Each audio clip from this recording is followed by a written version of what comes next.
nos enfrentaremos hoy a la literatura del Renacimiento. Entonces, pues de nuevo, lo que vamos a hacer en esta clase de literatura, ustedes saben que para poder entender un género literario es importante entender el contexto en el que el género literario se desarrolla, porque las personas escriben de acuerdo a los fenómenos y a las formas de pensar de su época, y digamos, por eso siempre es fundamental entender en qué contexto se dan las situaciones para entender qué se produce en esos contextos. Entonces, pues veremos un poco de ese contexto histórico de la literatura del Renacimiento, que se está dando justo al tiempo con la América de la Conquista, y de por sí son dos hechos que van profundamente de la mano, que va a marcar el inicio de la Europa postmedieval y que va a marcar asimismo el nacimiento de los imperios. Pero bueno, estas, digamos, son algunas obras muy reconocidas de la época del Renacimiento porque ante todo es una época de gran valor cultural y artístico, y eso lo vamos a profundizar. Tenemos, perdón, qué pena con ustedes.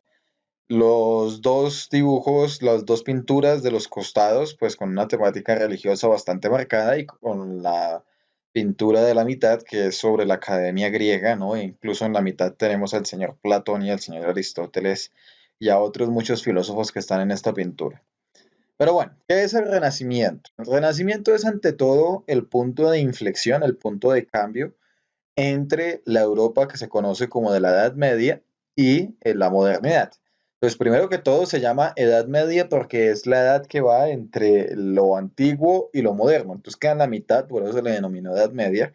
Es un término que se le dio realmente algunos años después de terminada, y va a aparecer el Renacimiento. Entonces, ¿qué hechos van a marcar el fin de la Edad Media? Esto ya lo hemos hablado previamente.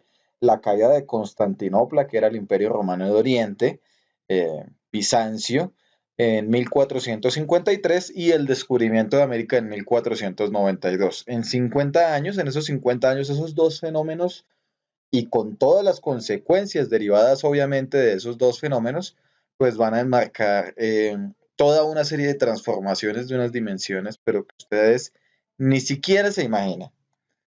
Entonces, por eso se llama renacimiento, porque vuelve a nacer, renacer. Es un movimiento cultural que busca volver a las ideas e ideales culturales de la antigua Grecia y Roma. ¿Qué vuelve a nacer la cultura greco-romana.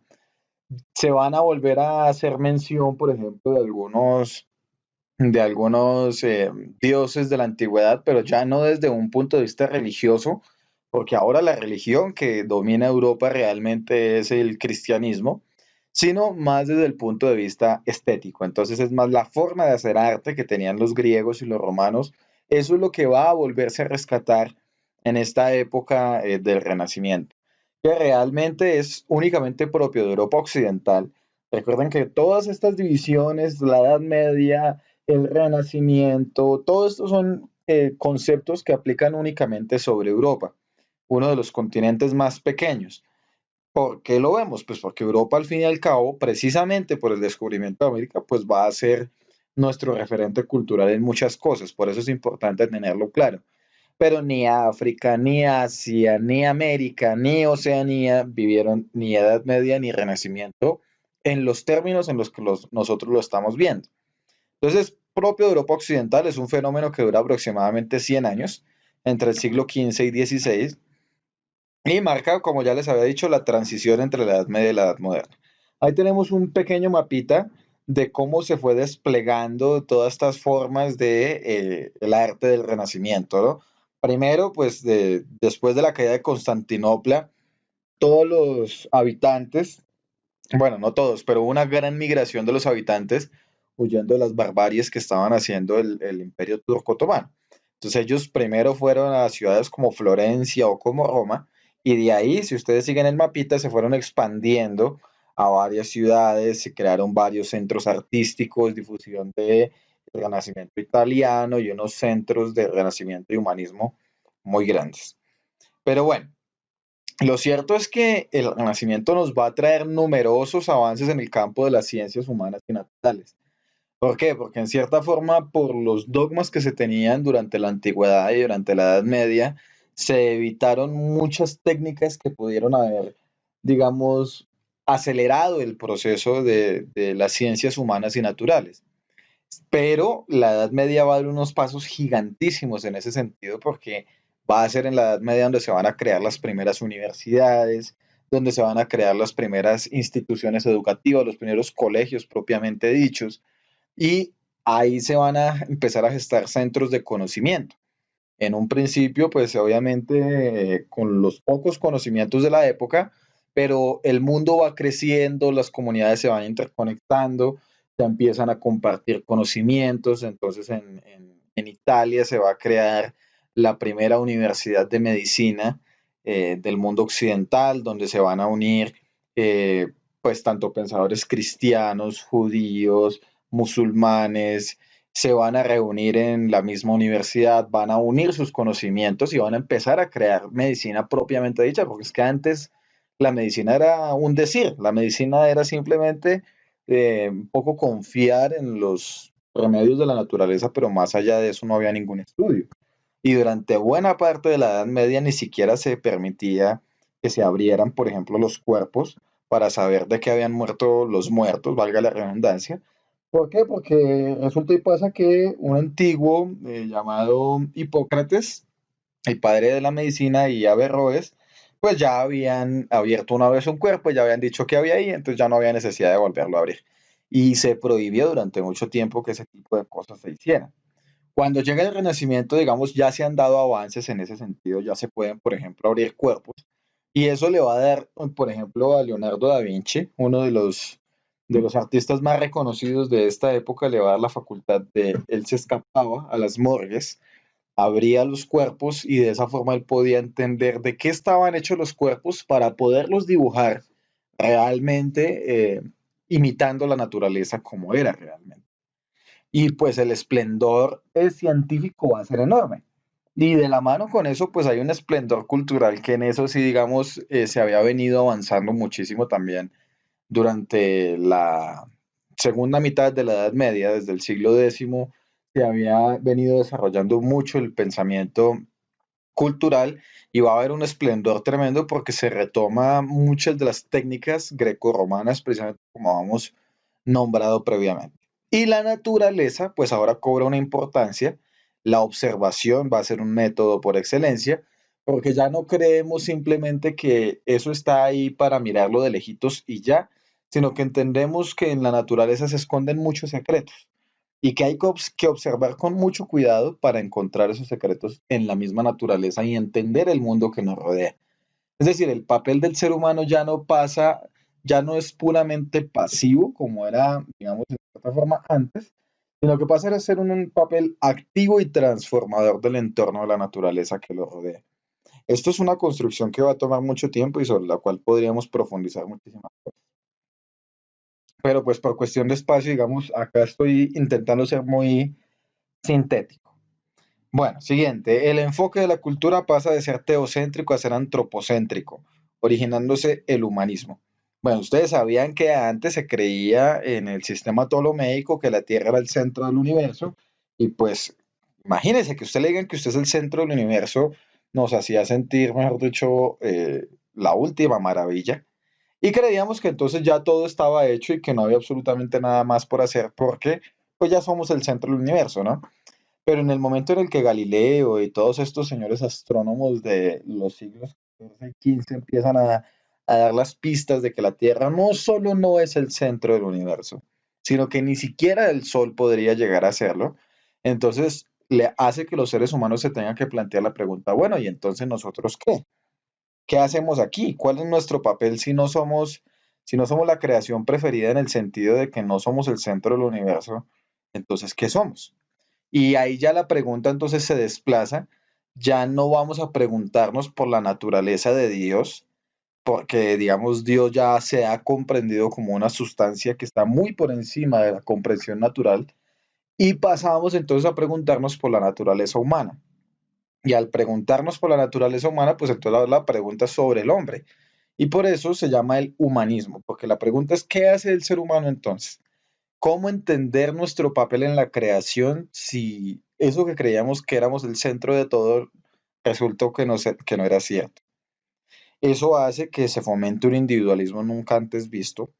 Yo les he contado a ustedes que en la antigüedad y en la Edad Media éramos primero comunidad antes que individuo. Si ustedes le dicen tales de Mileto. ¿Por qué? Porque primero era un ciudadano de Mileto antes que ser tales.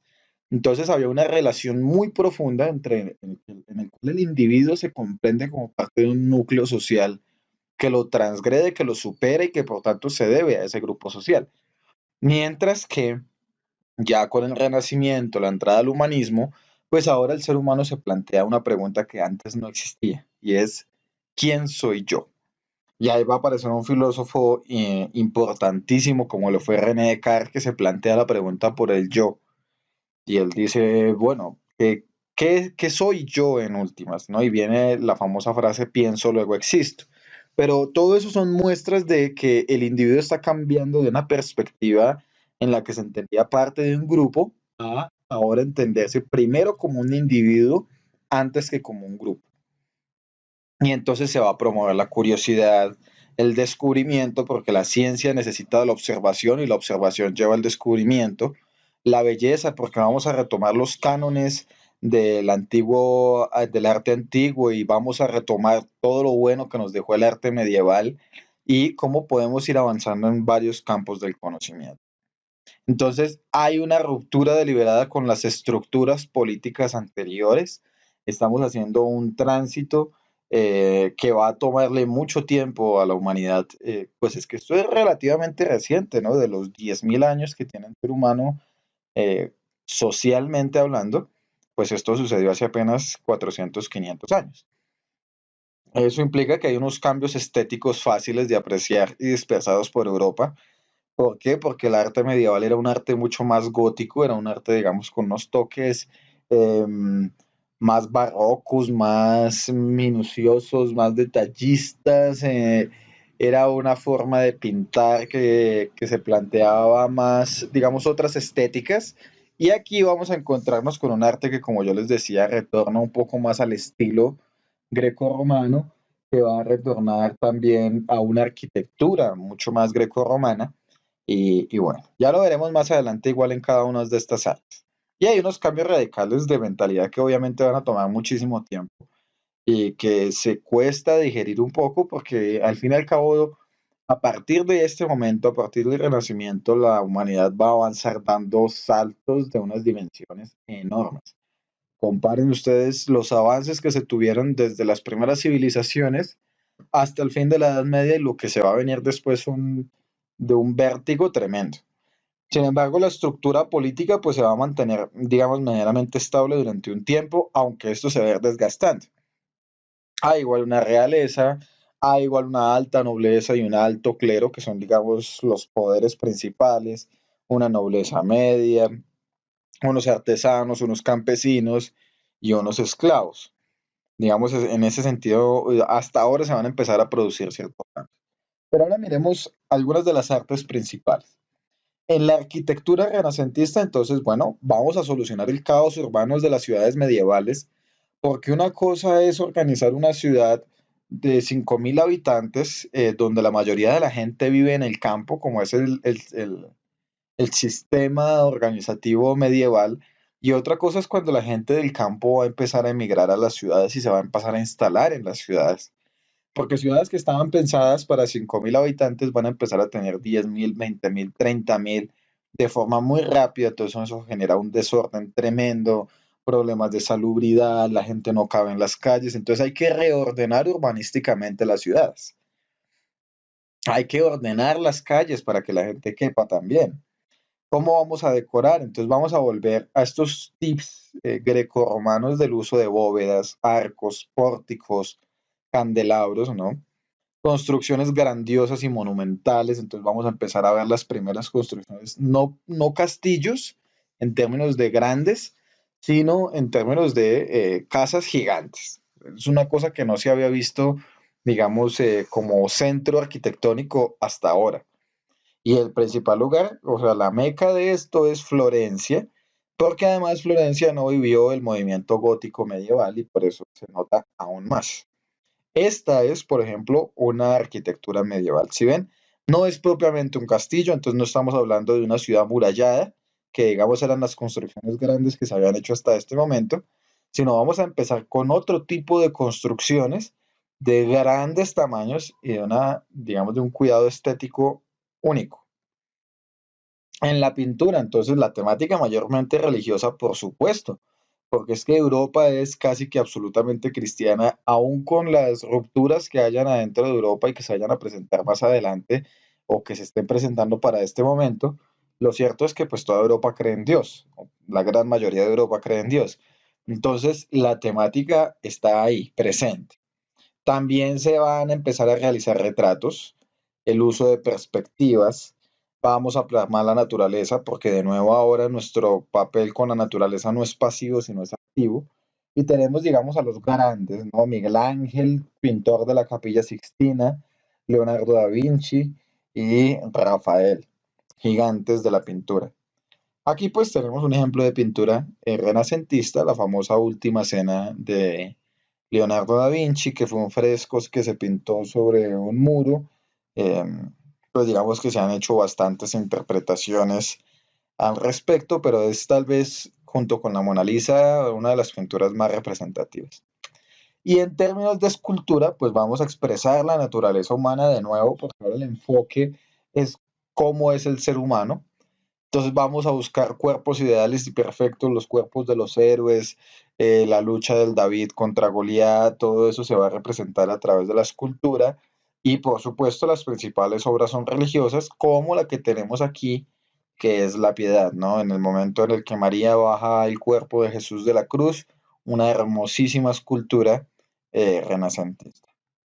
Y aquí viene, digamos, un adivinador para que lo discutan. Una de estas dos esculturas es renacentista y la otra escultura es antigua. Piensan, ¿cuál es cuál? Discutan. Bueno, la de la izquierda es la escultura renacentista y la de la derecha es la escultura antigua.